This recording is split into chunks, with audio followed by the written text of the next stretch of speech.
We've got an update on the proxy fight for the Walt Disney Company. Nelson Peltz has done an interview where he questions Marvel's record, and Disney says this is exactly why he has no right being the creative chief of the Walt Disney Company, except that that's not the position that he's asking for. Let's talk about that on That Park Place. Hello, I am Jonas J. Campbell, an investigative reporter for That Park Place, and with me, as always, is the architect of the MCU, Mr. Vash Sky. Vash, why are you responsible for Marvel Phase 4 or 5? I forget which one we're in. Well, I was consulting closely with Ike Perlmutter, and he really had a vision for this thing that we wanted to implement. So we just wanted to really bring that vision to life. I can't say that I can be fully credited with that, but no, it's probably... You're trying to back away from it now. Yeah, exactly. Yeah, just you can't take credit for Werewolf by Night and then deny that you were the head writer of She-Hulk. Now let's get into the actual factual information here. It's the truth. It's actually from Reuters, so who knows if it's the truth. Why do I need an all-black cast? Disney criticizes Peltz remarks. Why would Disney say that? Oh wait, they're muddling this here. They're saying that Peltz said that. Well, in context, maybe it's a little different. This by Don Chmielewski. Forgive me if I have mispronounced your name. From Reuters. Here, March 22nd from Reuters, Walt Disney Company on Friday said that remarks by activist investor Nelson Peltz criticizing the company for making movies dominated by female and black actors is evidence that he shouldn't be on Disney's board. Peltz, whose fight to join Disney as a director has become one of the year's most bitter and closely watched board battles, in an interview with the Financial Times, said Disney's films have become too focused on delivering a message and not enough on quality storytelling. He specifically took issue with The Marvels and Black Panther. Did he, though? Did they mention The Marvels? Did he mention Black Panther? You might not know because it's behind a paywall, but you can assume based on the comments, maybe that's what he's talking about. Why do I have to have a Marvel that's... Oh, so he was talking about The Marvels, or maybe he was talking about Marvel movies. Who knows? Decide for yourself. Not that I have anything against women, but why do I have to do that? Peltz said in an interview published on Friday. Why can't I have Marvels that are both? Why do I need an all-black cast? It's a fair question. I do think that there's an interesting thing when they released the original Black Panther movie. They said that 80% of the cast or more, maybe they said 90% of the cast was going to be black. I don't think anybody really had a problem with that, and I think that film came out all right. It was in that phase of Marvel where they were starting to rush towards the end. Most people would say that movie came out all right, but the Marvels may have suffered a little bit from focusing more on female superheroes. I can't say that it was because it was female superheroes. We obviously have that very cringy moment in the end of in Avengers Endgame where it's a girls get it done moment, but it wasn't really phrased that way. It was something different. Vash, do you know which moment I'm talking about? Yeah. I think I do know which moment you're talking about. And yes, there's a little cringe there. The moment there where you have Captain Marvel, they saying, oh yeah, we're going to back up Captain Marvel.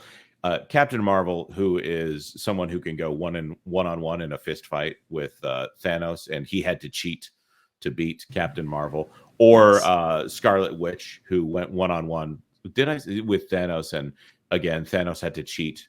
I'm not saying that these are bad writing. It's a weird thing on the stakes of the battle when the Incredible Hulk loses against Thanos in a hand-to-hand combat and never gets his chance to fight Thanos again. Captain America versus Thanos, you have a question about how that's going to turn out. Probably not in Captain America's favor. Thor versus Thanos, you have a question about how that's going to turn out. And you can just go down the list one by one of all the Marvel superheroes, and there's at least two women here who don't need help when fighting Thanos. I'm just saying it's a little imbalanced there as far as the storytelling perspective. Not that I have a problem with all-powerful female superheroes. It's just a little bit uninteresting or uneven. Yes, absolutely. And I think when you look at, I think this is what Peltz is kind of referring to, right? When you talk about, well, all-female Marvel superhero movie or an all-black starring superhero movie in the Marvel Universe, you look at Black Panther and Captain Marvel, and yeah, they were well over $1 billion right there, definitely in the lead up to those kind of endgame films, right? But then when you look at their sequels, I think this is kind of where Peltz is talking about more, where you kind of need more than just the novelties of those prior films to kind of carry those sequels and deliver on something new, especially in the wake of Chap Bowman's passing, obviously, and also coming out of the Infinity War saga right there. You needed more to build on and to bring audiences in. And unfortunately, that was never necessarily delivered on, and that's why I think those films underperformed relative to how much they spent. Yeah, that brings up another point there, of course, with Wakanda Forever being the movie that it was, where you essentially have an ethno state that is under threat of invasion by essentially Mexicans, or something that is supposed to be stand-ins for Mexicans, and they want to keep the Mexicans out of their country. I thought that was a very odd thing to put in a Marvel movie. Maybe they weren't really thinking about that image there, but this is so funny because this is the opposite of diversity by saying it is going to be something that we consider diverse, but it's going to be 100% that diverse thing. Right.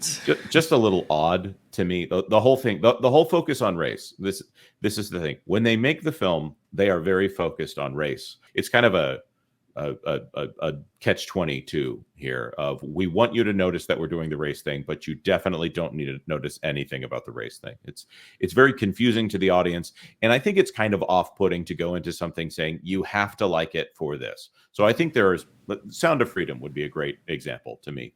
If there was someone who disliked Sound of Freedom, there would maybe be an argument that you have a problem with the ideology being pushed in the film or the messaging being pushed in the film. Right.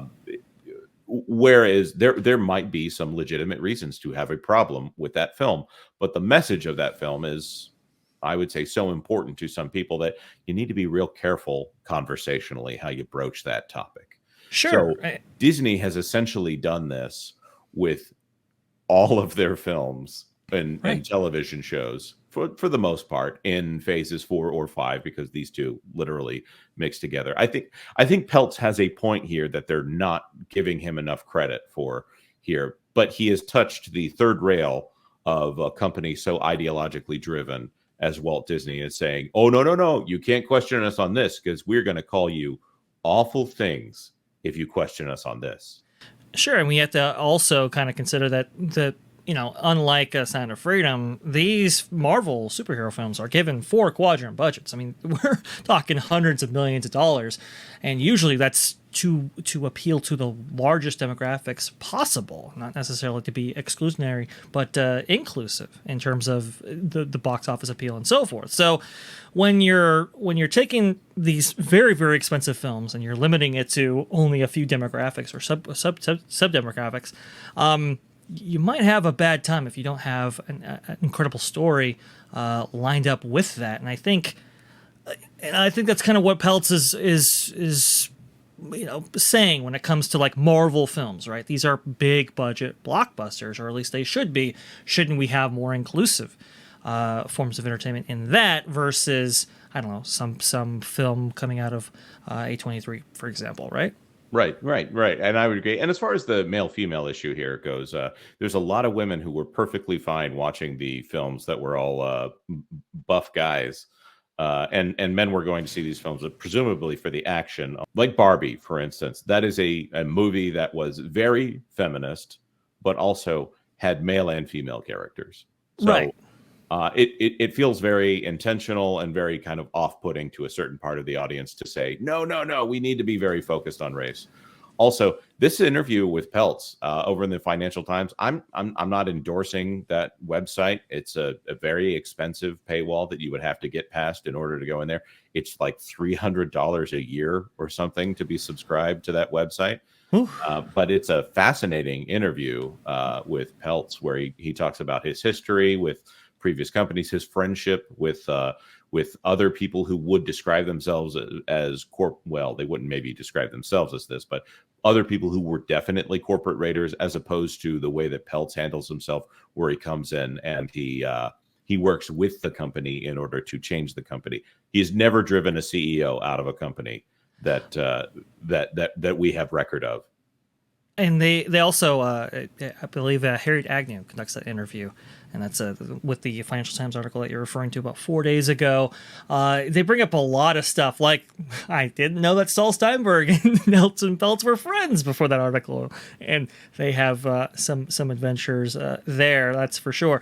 But it is a very spicy article, yes, in an odd way. The way that an 80-year-old billionaire might have a few stories, they ask him to confirm a story, and well, let's just say he neither confirms nor denies it. Yes.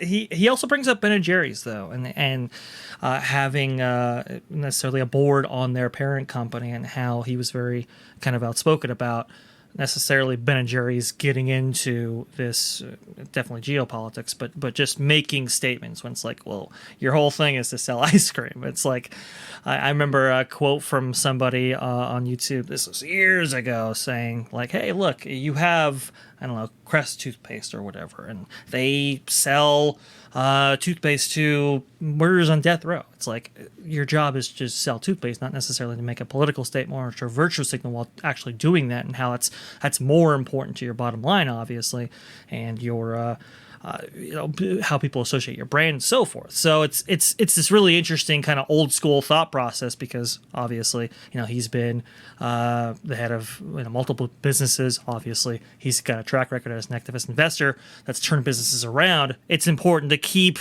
the business the focus of what you're doing and not necessarily your messaging.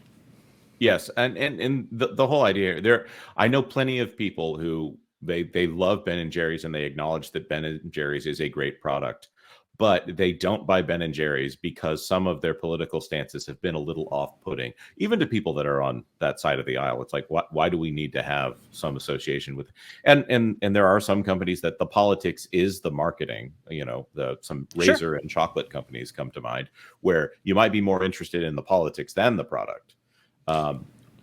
That's a good point. And that is a way to market, but that's not the way to market when you have a movie that needs to have $1 billion in revenue globally, right. And especially when you get outside of the United States, conservative American politics and liberal progressive American politics are not necessarily something that's going to get you over that $1 billion to $2 billion mark, say with the Chinese audience, or with the French audience. This is a fascinating subject to me, to watch this very petty back and forth. In fact, we'll have another video talking about a very small but shockingly petty statement that was made by Bob Iger and the Walt Disney Company here about Nelson Peltz.